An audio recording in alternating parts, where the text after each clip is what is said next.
Salam edukasi, salam matematika hebat anak-anak.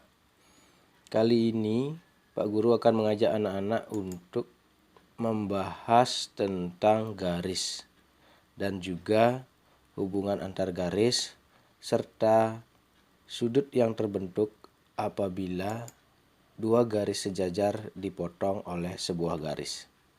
Yang pertama kita akan bahas tentang garis. Sebelum membahas garis, mari kita perhatikan gambar berikut. Gambar pertama ini adalah titik-titik yang jaraknya masih renggang.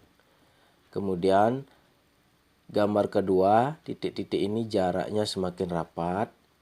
Dan yang ketiga, titik-titik ini sudah membentuk sebuah garis karena tidak ada lagi jarak antar titik.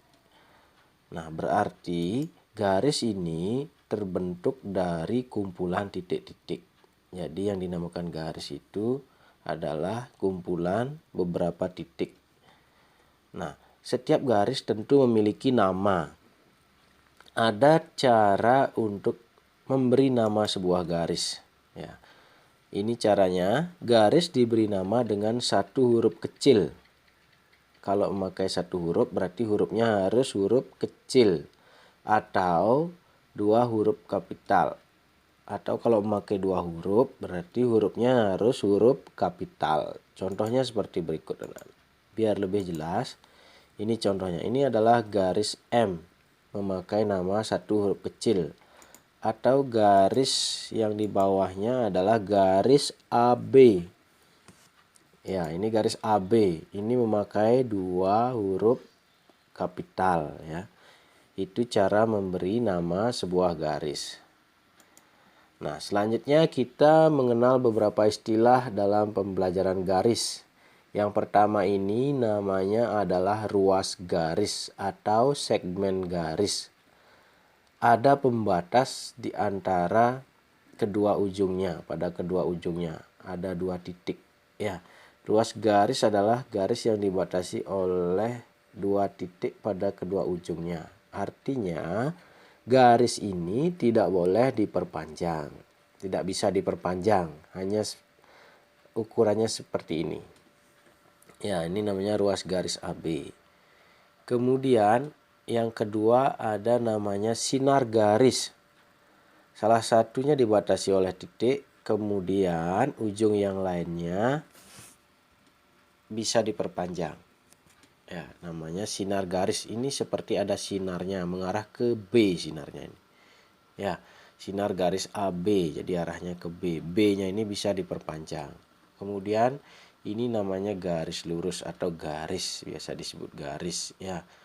Kedua ujungnya ini dapat diperpanjang. A dan B ini dapat diperpanjang. Itu namanya garis atau garis lurus.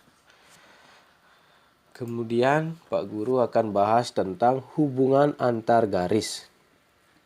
Nah, yang pertama, garis L dan garis M. Ini namanya garis sejajar karena kedudukan kedua garis ini tidak mempunyai titik potong walaupun kedua garis diperpanjang. Apabila diperpanjang tidak akan memiliki titik potong atau tidak bertemu ini. Ya, namanya garis sejajar. Kemudian ada garis berpotongan. Adalah kedudukan garis yang punya titik potong seperti ini. Yang warna merah ini titik potongnya. Apabila ada dua garis yang berpotongan, ada satu titik potongnya. Ya, artinya garis ini saling bertemu. Namanya garis berpotongan. Kemudian ada garis berimpit. Garis berimpit adalah kedudukan garis yang saling menutupi antara satu dengan lainnya, sehingga garis itu berimpit dan tidak dapat dilihat secara kasat mata. Ini padahal dua garis, ada yang lebih panjang, ada yang lebih pendek. Ya, garis L ini lebih pendek, yang K lebih panjang, tetapi kedudukannya sama, ini berimpit.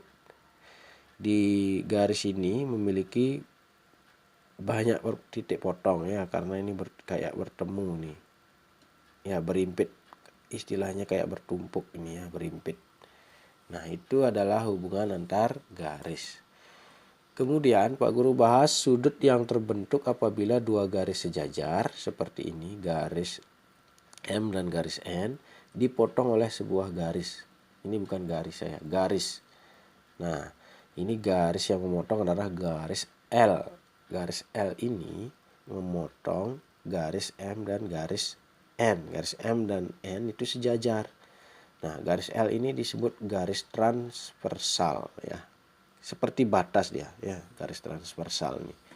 Nah, sehingga dengan demikian akan membentuk 8 sudut, yaitu ini wilayah sudut A ya, yang di atas ini sudut wilayahnya A, makanya namanya A1, A2, A3, A4. Ini ada 4 sudut di atas. Kemudian di bawah juga ada 4 sudut, tapi wilayahnya sudut B ini ya. Diberi nama B5, B6, B7, B8. Jadi ada 8 sudut. Ya. Kita lanjut. Nah, ini jenis-jenis sudut yang terbentuk dari perpotongan jika dua buah garis sejajar dipotong oleh sebuah garis. Yang pertama sudut sahadap. Sudut sahadap itu adalah sudut yang memiliki arah hadap yang sama. Seperti ini contohnya. Ini sudut A1 ya. A1 itu arah hadapnya sama dengan ini B5, hadapnya ke sana. Ya, arahnya ke sana. Lihat sudutnya ini. Ya, arahnya sama. Jadi ini A1 sehadap dengan B5. Begitu juga sudut yang lain, A2. A2 ini menghadap ke sana. Sudut yang memiliki arah hadap yang sama adalah B6. Ini sama arahnya. Ya. Nah, begitu juga yang lainnya, A3 sehadap dengan B7. A4 sehadap dengan B8. Itu namanya sudut sehadap ya, arahnya sama. Kalau ini arahnya ke sana, ke pojok kanan atas, yang arahnya sama adalah B6. Ya, arahnya juga ke pojok kanan atas. Seperti itu. Kemudian ada namanya sudut bertolak belakang. Sudut bertolak belakang adalah arah hadapnya saling berlawanan seperti ini. A1 bertolak belakang dengan A4. Ini yang berdekatan dilihat ya. Di wilayah AA saja dilihat. Kemudian sudut A2 berlawanan dengan bertolak belakang dengan A3. Ini arahnya berlawanan ya. Begitu juga sudut di bawahnya. B5 bertolak belakang dengan B8. B6 bertolak belakang dengan B7. Seperti itu. Arahnya bertolak belakang berlawanan. Kemudian sudut dalam berseberangan. Sudut dalam, yang dimaksud sudut dalam ini adalah di dalam garis yang sejajar ini. Ini ada 4 sudut dalam, yaitu A3, A4, B5, B6. Ini yang di dalam. Tetapi yang berseberangan, menyeberang garis transversal ini. Contohnya ini, A3 berada di dalam garis M dan N, tetapi menyeberang, ya, menyeberangi garis transversal, berseberangan dengan B6. Jadi A3 dalam berseberangan dengan B6. Kemudian A4 ini dalam berseberangan dengan B5. Itu hanya ada 2 pasang sudut ya. Kemudian luar berseberangan, berarti di luar garis M dan N ini, tetapi yang menyeberang ya, menyeberangi garis transversal. Ini di luar. A1 luar berseberangan dengan B8. A2 luar berseberangan dengan B7. Hanya ada 2 pasang itu aja. Kemudian sudut dalam sepihak. Nah, sudut dalam tetapi sepihak, tidak menyeberang. Contohnya ini. Yang ada di dalam ini ya. A3 dalam sepihak dengan B5. Kemudian A4 dalam sepihak dengan B6. Ini satu pihak ini, tidak menyeberang, tetapi berada di dalam. Seperti itu. Namanya sudut dalam sepihak. Kemudian sudut luar sepihak.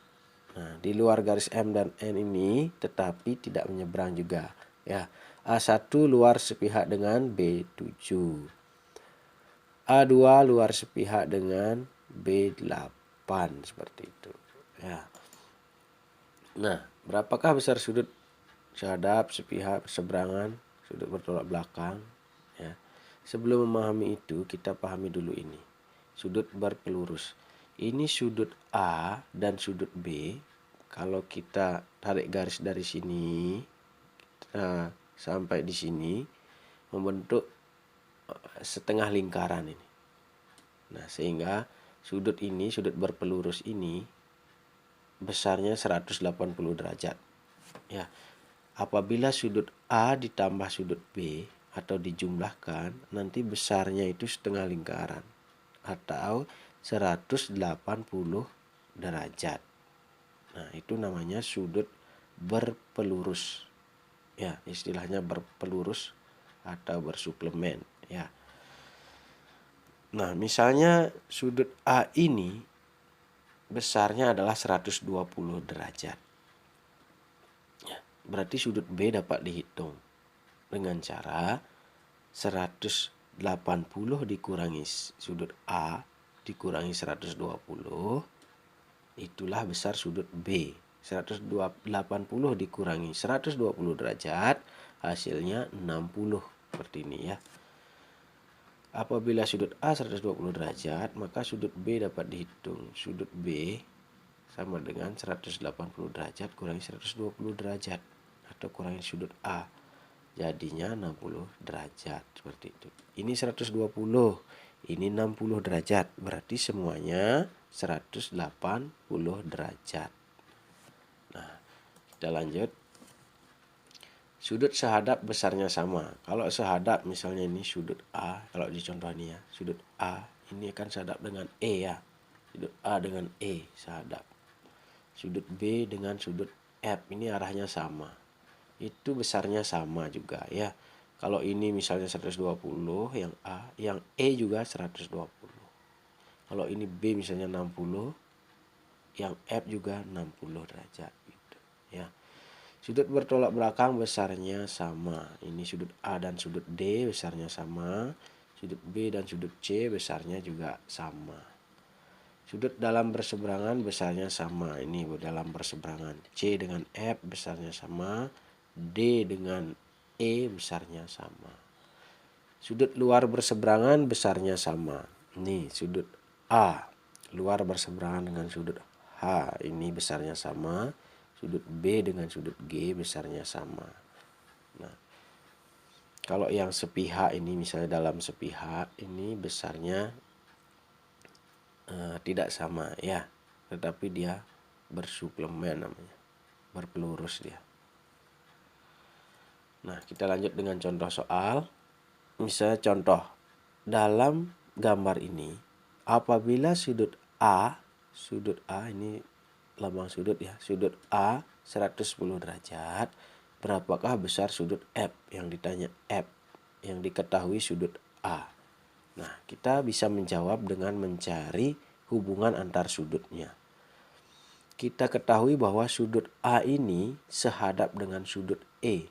Jadi besarnya A sama dengan E, yaitu karena diketahui 110 derajat, berarti E-nya juga 110 derajat. Ya. Sudut E ini berpelurus dengan sudut F. Jadi apabila E ditambahkan dengan F itu nanti hasilnya harus 180 derajat seperti ini ya. Apabila E dijumlahkan dengan F hasilnya 180 derajat. Jadi F ini bisa dihitung ya.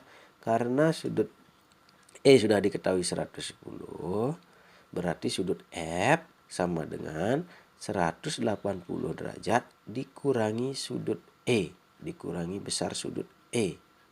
Ya, karena keduanya ini harus 180. Jadi sudut F 180 derajat kurangi sudut E. Sudut E-nya berapa? Sudut E-nya 110 derajat.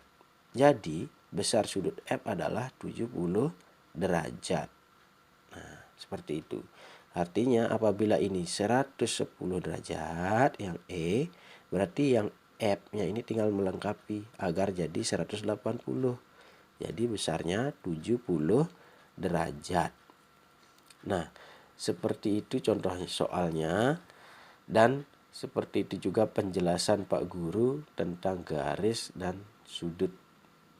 Ya, mudah-mudahan dapat dipahami. Tetap semangat belajar. Sampai jumpa pada pembelajaran selanjutnya. Salam matematika hebat. Sampai jumpa.